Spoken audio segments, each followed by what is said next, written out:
সবাইকে স্বাগত দীপ্ত সংবাদে, সাথে আছি আমি নুজহাত রাহনুমা। বগুড়ায় পৌঁছে ব্যস্ত সময় পার করছেন প্রধানমন্ত্রী তারেক রহমান। সকাল 10:30টার দিকে তিনি সড়ক পথে বগুড়ায় পৌঁছান। নিজ জেলায় দিনের কর্মসূচির শুরুতেই আইনজীবী সমিতি ভবন উদ্বোধন করেন প্রধানমন্ত্রী। এরপর জজ আদালতের বেইল বন্ড উদ্বোধন করেন তিনি। প্রধানমন্ত্রী হিসেবে দায়িত্ব গ্রহণের পর এটি তারেক রহমানের প্রথম বগুড়া সফর। এদিন ভোর 6টায় রাজধানীর গুলশানের বাসভবন থেকে সড়ক পথে তিনি বগুড়ার উদ্দেশ্যে রওনা দেন। সফরসঙ্গী হিসেবে তার সহধর্মিণী ডাক্তার জুবাইদা রহমান সঙ্গে ছিলেন। এই সফরে প্রধানমন্ত্রী দেশের 13তম সিটি কর্পোরেশন হিসেবে বগুড়া সিটি কর্পোরেশনের ফলক উন্মোচন করবেন। এছাড়া জেলা জুড়ে বিভিন্ন উন্নয়নমূলক ও রাজনৈতিক কর্মসূচিতে অংশ নেবেন প্রধানমন্ত্রী।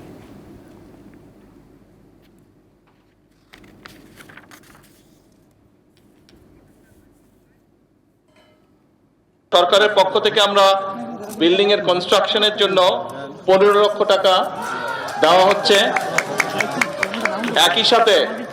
একই সাথে কোর্ট লাইব্রেরি যেটা আছে, লাইব্রেরির বইপত্র কেনার জন্য 3 লক্ষ টাকা বরাদ্দ করা হয়েছে দেওয়া হচ্ছে, এবং মসজিদটির জন্য 5 লক্ষ টাকা এখানে দেওয়া হয়েছে। ইন টোটাল 23 লক্ষ টাকা এই কোর্ট বিল্ডিং এর বিভিন্ন কাজের জন্য আজকে হস্তান্তর করা হচ্ছে। আমি বাসি সাহেবের কাছে এই কাগজগুলো সবগুলো হস্তান্তর করছি। দর্শক, বগুড়ায় প্রধানমন্ত্রীর কর্মসূচির বিস্তারিত জানাতে যুক্ত হচ্ছেন সহকর্মী ববিন রহমান।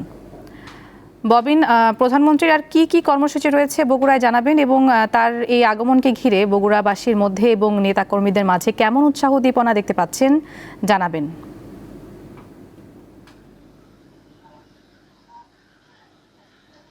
নুজহাত, আপনি যেমনটি বলছিলেন যে খুবই ব্যস্ত সময় পার করছেন প্রধানমন্ত্রী তারেক রহমান, এবং তিনি তার স্ত্রী জুবাইদা রহমানকে নিয়ে প্রধানমন্ত্রী হবার পর এই প্রথম বগুড়া সফরে এসেছেন।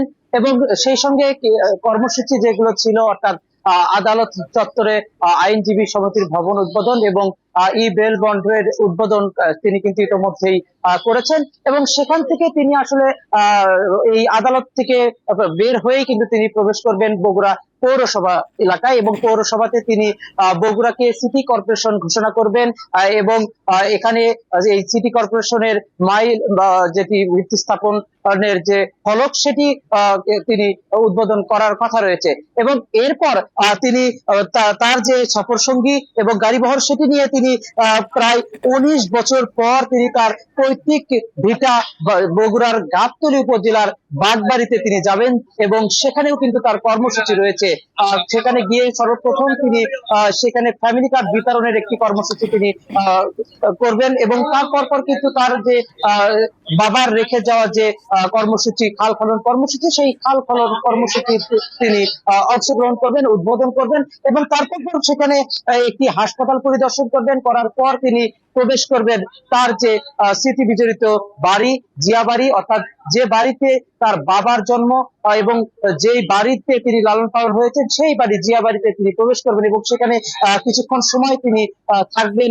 এবং তারপর তিনি আসলে বগুড়া শহরে আবারও তিনি প্রবেশ করবেন, এবং প্রবেশের পর তিনি বগুড়া শহরের ঐতিহাসিক আলতাফুন্নেসা খেলার মাঠে বিকাল 4টা নাগাদ জনসভায় বক্তব্য দেওয়ারও কথা রয়েছে। এবং এর পর তিনি বের হয়ে বগুড়া প্রেস ক্লাব ভবন উদ্বোধন করবেন।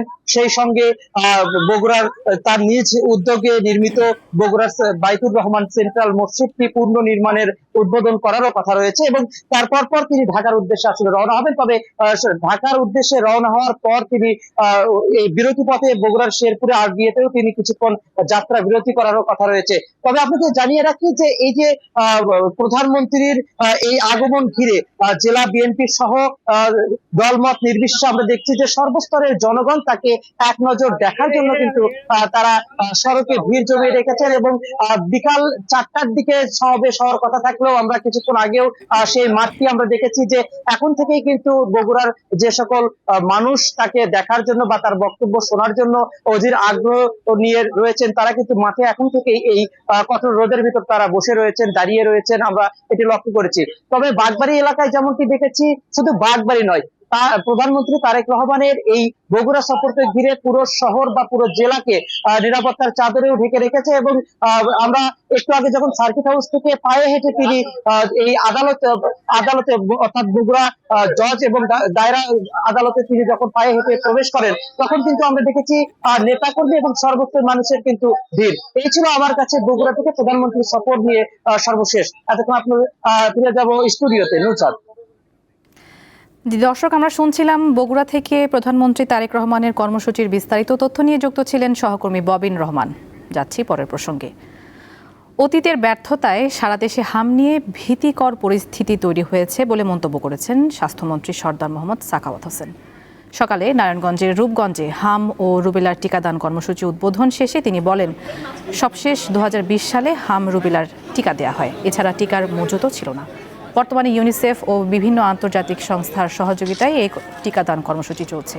নারায়ণগঞ্জে 7টি স্থায়ী ও অস্থায়ী 1056টি কেন্দ্রে 3,37,435 শিশুকে এই টিকা দেওয়া হবে। পটুয়াখালীতে অস্থায়ী 109টি সাব ব্লক কেন্দ্র ও জেলার সকল উপজেলা স্বাস্থ্য কমপ্লেক্সে টিকা দেওয়া হচ্ছে। এদিকে ময়মনসিংহের 10 উপজেলা ও 3 পৌরসভায় হাম রুবেলা টিকার বিশেষ ক্যাম্পেইন শুরু হয়েছে। মাগুরার 4 উপজেলায় 941টি কেন্দ্রে প্রায় 94,000 শিশুকে হাম রুবেলা টিকা দেওয়া হবে।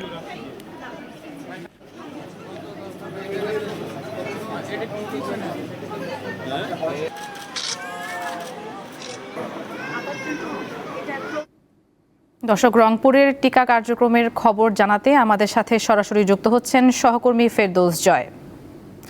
জয়, রংপুর জেলার কতটি কেন্দ্রে টিকা কার্যক্রম চলছে এবং সেখানে শিশু এবং অভিভাবকদের উপস্থিতি কেমন দেখতে পাচ্ছেন জানাবেন। জি, রংপুরে 280টি কেন্দ্রে টিকাদান কার্যক্রম চলছে। আমি আছি রংপুর সিটি কর্পোরেশনে। এখানে সকাল 8টা থেকে টিকাদান কার্যক্রম শুরু হয়েছে। সকাল থেকেই অভিভাবকদের উপস্থিতি অনেক বেশি লক্ষ্য করা যাচ্ছে। তবে কিছুক্ষণ আগে এখানে বৃষ্টি হয়েছে, যে কারণে বাহিরে যে টিকাদান কার্যক্রম কর্মসূচি সেটি রংপুর সিটি কর্পোরেশনের ভেতরে নিয়ে আসা হয়েছে। যদি কিছু তথ্য দেই, যে রংপুর জেলায় 2,56,371টি টিকাদান কার্যক্রম চলবে। এবং যদি বলি যে রংপুর সিটি কর্পোরেশনের ভেতরে 78,628টি টিকা দেওয়া হবে এবং এর সর্বমোট লক্ষ্যমাত্রা ধরা হয়েছে 3,34,999টি। যদি বলি যে রংপুরে উদ্বোধনের পর আমরা দেখেছি যে টিকাদান কার্যক্রম চলছে। এখানে রেড ক্রিসেন্ট সোসাইটির স্বেচ্ছাসেবকরা আছেন এবং এর আগে কিন্তু বিভাগীয় কমিশনার রংপুর নগরীর রবার্টসনগঞ্জ এলাকায় সেখানে টিকাদান কার্যক্রম উদ্বোধন করেছেন। এবং সেই সাথে রংপুর সিটি কর্পোরেশন এবং স্বাস্থ্য বিভাগ থেকে বলা হচ্ছে যে রোগীদের যদি শিশুদের যদি কোনো সমস্যা হয়, সেই সমস্যাগুলো অবজারভেশনে রেখে যেন স্বাস্থ্য বিভাগকে জানানো হয়, সেই কথাও কিন্তু সিভিল সার্জন কার্যালয় থেকে জানানো হয়েছে। সেই সাথে সাথে রংপুরের যে অভিভাবকরা, তাদের সাথে আমরা কথা বলেছি, তারা একটু শঙ্কায় আছেন। তারা বলছেন যে এর আগে করোনার টিকাও দেওয়া হয়েছে, তবে স্বতঃস্ফূর্ত যে অংশগ্রহণ এবং সরকারের যে অভয়, সেই অভয় থেকেই তারা মূলত টিকা দিতে এসেছেন। টিকা কার্ড এখানে বিতরণের মধ্য দিয়ে আমরা দেখছি যে শিশুদের কিন্তু টিকাদান কার্যক্রম পরিচালনা করা হচ্ছে। এবং সেই সাথে যদি বলি যে রংপুরের সর্বমোট শিক্ষা প্রতিষ্ঠান রয়েছে 1,480টি এখানে টিকাদান কেন্দ্র হিসেবে ধরা হয়েছে। এবং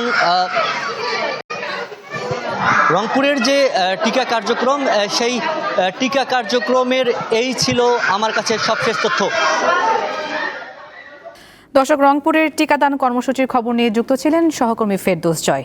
চাহিদা বিবেচনায় জ্বালানি তেলের সরবরাহ বাড়ানোর সিদ্ধান্ত নিয়েছে বাংলাদেশ পেট্রোলিয়াম কর্পোরেশন বিপিসি। দেশে চলমান জ্বালানি সংকট মোকাবিলায় সরকারের নেওয়া নতুন এই সিদ্ধান্ত আজ থেকেই কার্যকর হয়েছে। সার্বিক পরিস্থিতি জানাতে রাজধানীর আসাদগেট থেকে যুক্ত হচ্ছেন সহকর্মী দিলশাদ অ্যানি। অ্যানি, পাম্পগুলোতে জ্বালানি তেলের সরবরাহ কি বেড়েছে কিনা জানাবেন এবং যানবাহনের চাপ কেমন দেখছেন, পাম্প সংশ্লিষ্টরা কি বলছেন এই বিষয়ে?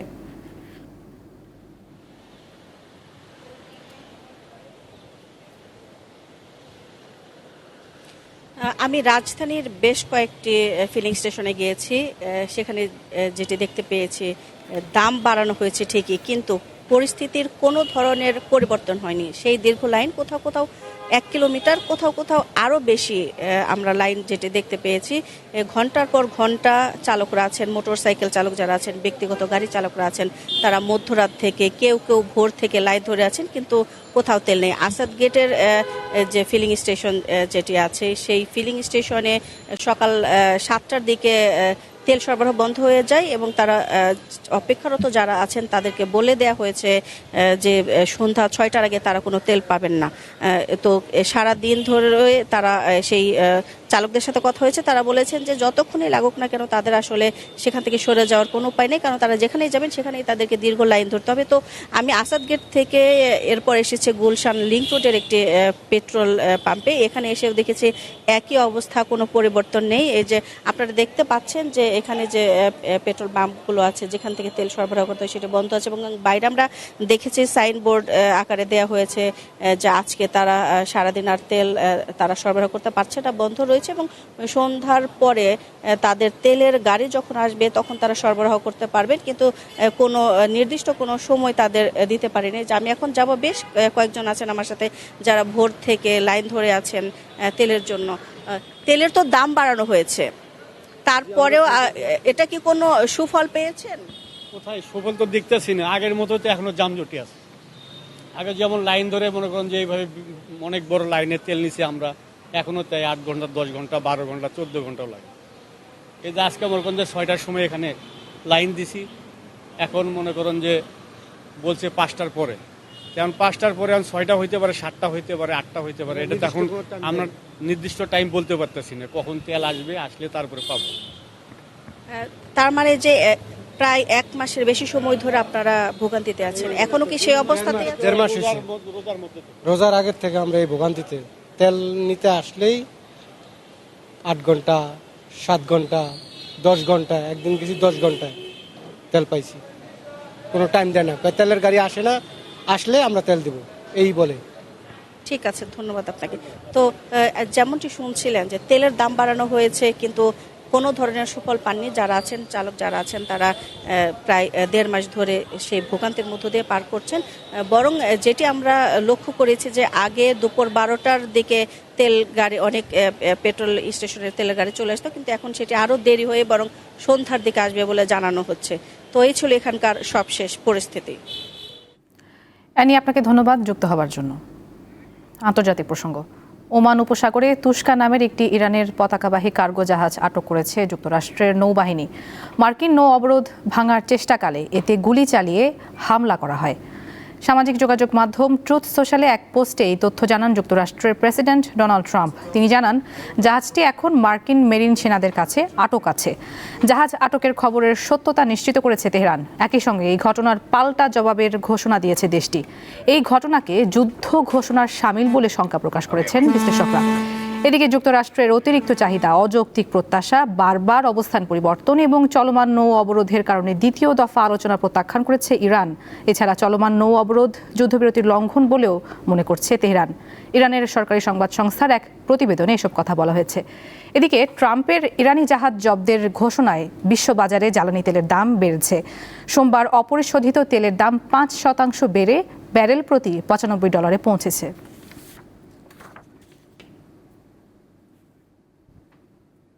ইরান যুদ্ধের প্রভাবে টালমাটাল বিশ্ব অর্থনীতি। তবে সামগ্রিক এই মন্দার মাঝেও অভাবনীয় ভালো অবস্থানে রয়েছে 5টি শিল্প খাত।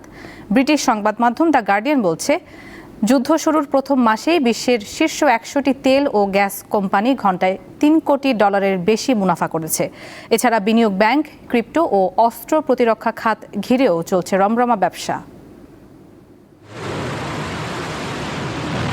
ইরান যুদ্ধের ফলে জ্বলছে গোটা মধ্যপ্রাচ্য। উপসাগরীয় অঞ্চলের জ্বালানি অবকাঠামো ক্ষতিগ্রস্ত হওয়া এবং তেল ও গ্যাস সহ গুরুত্বপূর্ণ পণ্যের রপ্তানি বন্ধ থাকায় প্রভাব পড়েছে বিশ্ব অর্থনীতিতে। সামষ্টিক অর্থনীতির এই ভয়াবহ বিপর্যয়ের মধ্যেও কিছু খাত দিব্যি ব্যবসা চালিয়ে যাচ্ছে, করছে অভাবনীয় মুনাফা। বিনিয়োগ ব্যাংকগুলোর জন্য এই যুদ্ধ এসেছে আশীর্বাদ হয়ে। লেনদেনের পরিমাণ বৃদ্ধি পাওয়ায় ব্যাংকগুলো লাখ লাখ ডলার আয় করছে। 2026 সালের প্রথম প্রান্তিকে বিশ্বের শীর্ষ বিনিয়োগ ব্যাংক মর্গান স্ট্যানলির মুনাফার পরিমাণ $557 কোটি, যা গত বছরের তুলনায় 29% বেশি। আরেক বিনিয়োগ ব্যাংক গোল্ডম্যান স্যাক্সের আয় 19% বেড়ে দাঁড়িয়েছে $563 কোটি। আরেক আর্থিক প্রতিষ্ঠান জেপি মর্গান চেজের মুনাফা হয়েছে $1649 কোটি। মূলধারার বিনিয়োগ ব্যাংকগুলোর পাশাপাশি মুনাফা লুটছে ক্রিপ্টো খাতের বিভিন্ন প্রতিষ্ঠানও। ক্রিপ্টো ভিত্তিক প্রেডিকশন মার্কেটের বাজারগুলো এখন ব্যাপক জনপ্রিয়। পলিমার্কেট বা কালশির মতো প্ল্যাটফর্মগুলোতে মানুষ যুদ্ধ ও নির্বাচনের ফলাফলের উপর বাজি ধরছে, যা থেকে প্রতিদিন গড়ে $10 লাখ বেশি আয় করছেন তারা। বৈশ্বিক সংঘাতের কারণে অ্যারোস্পেস এবং প্রতিরক্ষা ও অস্ত্রশিল্প এখন তুঙ্গে রয়েছে। ইউক্রেন, ইরান, সুদান ও গাজা যুদ্ধের প্রণোদনায় বিশ্বের প্রায় অর্ধেক দেশ তাদের সামরিক বাজেট বাড়িয়েছে। ফলে ড্রোন ও মিসাইল নির্মাতা কোম্পানিগুলোর শেয়ারের দাম গত এক বছরের তুলনায় বেড়েছে 32%।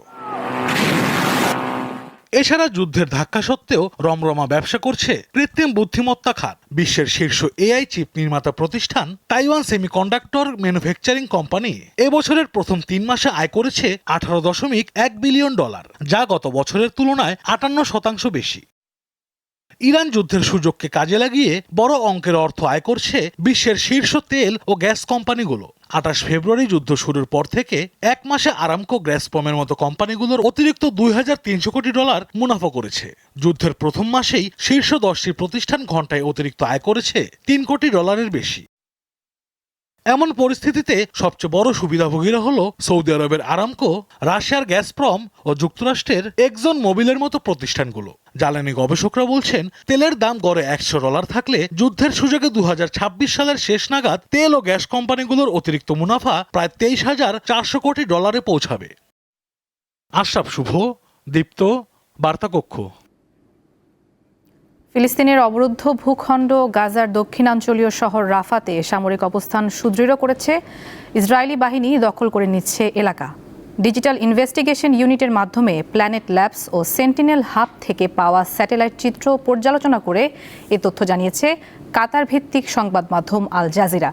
পর্যালোচনায় দেখা গেছে, গাজা জুড়ে বিশেষ করে রাফা অঞ্চলে ইসরায়েলের সামরিক অবস্থান অত্যন্ত দ্রুত গতিতে বাড়ছে। চলতি বছরের 25 ফেব্রুয়ারি থেকে 15 মার্চের চিত্রগুলো বিশ্লেষণ করে আল জাজিরা বলছে, উত্তরের বেইত হানুন এবং রাফা অঞ্চলে ধ্বংসস্তূপ সরানোর কাজ বন্ধ হয়ে গেলেও ইসরায়েলি বাহিনী পরিকল্পিতভাবে স্থায়ী সামরিক কাঠামো তৈরি করছে।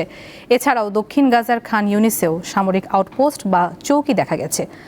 অন্যদিকে গাজা উপত্যকায় বৈঠক করেছে ফিলিস্তিনি 2 প্রধান স্বাধীনতাকামী সংগঠন হামাস ও ফাতাহ।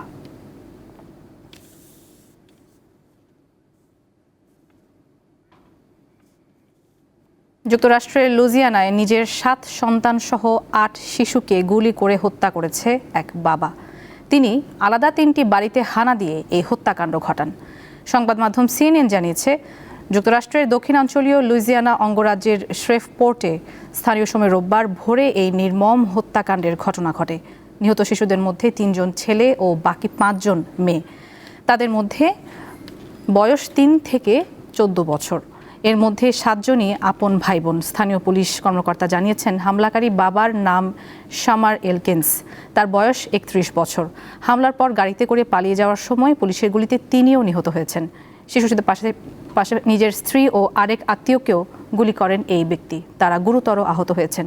এছাড়া গুলি থেকে বাঁচতে 13 বছর বয়সী এক শিশু ছাদ থেকে লাফ দিয়ে আহত হয়েছে। যুক্তরাষ্ট্রের সেনাবাহিনী জানিয়েছে, 2020 সাল পর্যন্ত 7 বছর লুইজিয়ানা আর্মি ন্যাশনাল গার্ডে কাজ করেছেন হামলাকারী শামার। এর আগেও শামার এলকিন্সকে 2019 সালে একবার পুলিশ গ্রেপ্তার করেছিল।